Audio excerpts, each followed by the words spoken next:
Good afternoon, everybody.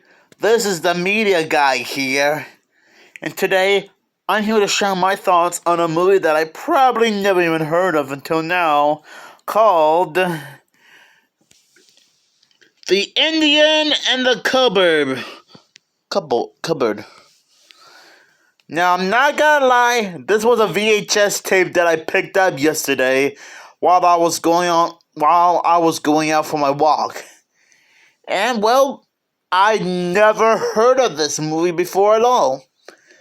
I never saw anyone on YouTube talk about it, and I never even stumbled across a DVD, VHS, or Blu-ray copy of this movie until now. Because I did mention a few seconds ago that I just got this yesterday at one of the antique stores when I went out on my walk.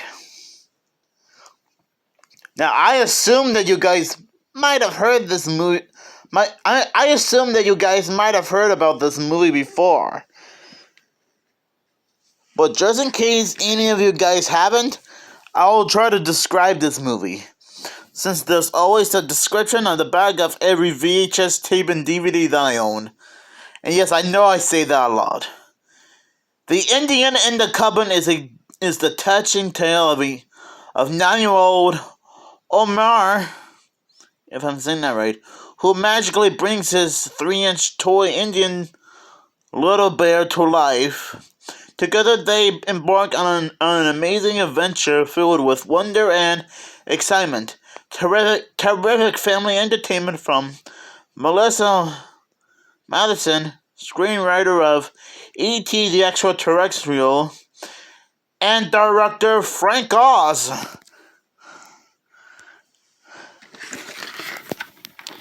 Now, what do I think about this movie? It's actually pretty nice. It's actually a pretty nice and harmless, family-friendly movie. The characters are pretty interesting, and does have a neat plot to follow. And there were a few things that I laughed. Like the Indian little bear and Cowboy Boone fighting each other. Which I guess that makes sense considering how decades ago, back in the 1800s, cowboys in India used to be at war during the Western days.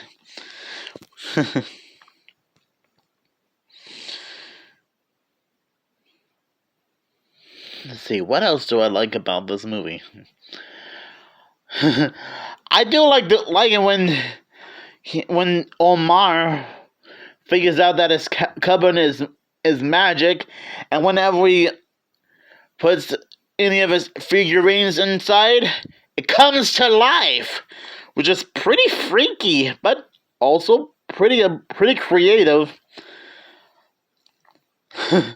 And that's all thanks to a magic key he uses whenever he opens and closes it. And I think there are other things I like about this movie.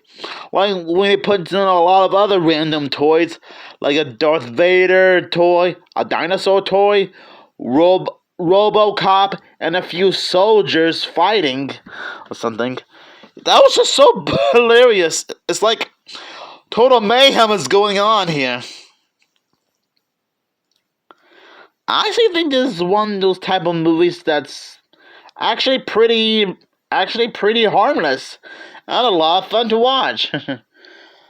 Now, to be fair, I don't recognize any of the cast members in this movie, and I don't know what other movies and TV shows the cast has been in before and after this movie.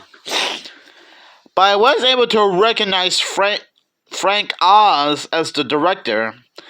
Now, I have been familiar with his work for a while now, since he is a puppeteer who worked on the original Star Wars movies, the 1986 Little Shop of Horrors movie, which I still got on VHS and DVD in my Warner Brothers media collection, and I know that he was involved in some of the puppet work for Sesame Street and the Muppets. Mainly him doing the voice of Bert, Cookie Monster, Grover, Miss Piggy, and Fozzie Bear. I'm not sure if he also worked on Fraggle Rock or something. And I don't know what Frank Oz is doing now. I don't know if he's still involved with the Jim Henson company or or is he retired. Well, and I also know that Frank Oz was also the voice of Fungus in the Monsters Inc. movie and probably the sequel series Monsters at Work.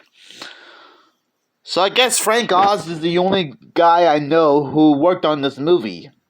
The rest of the cast and crew, probably not so much. There are a lot of cool surprises to expect from this movie, which I'm probably not gonna spoil because I assume that you guys never heard of this movie either. But overall, I find this movie to be completely harmless and a lot of fun for the family. And I think this movie turns 35 years... No, wait, not 35, I mean.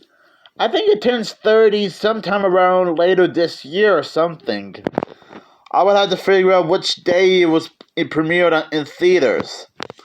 So I'm guessing this is one way to celebrate the film's 30th anniversary or something. And I'm sorry if this review seems a little bit short. I mean, I did buy this yesterday at the antique store yesterday, and I am just getting started to know about this movie.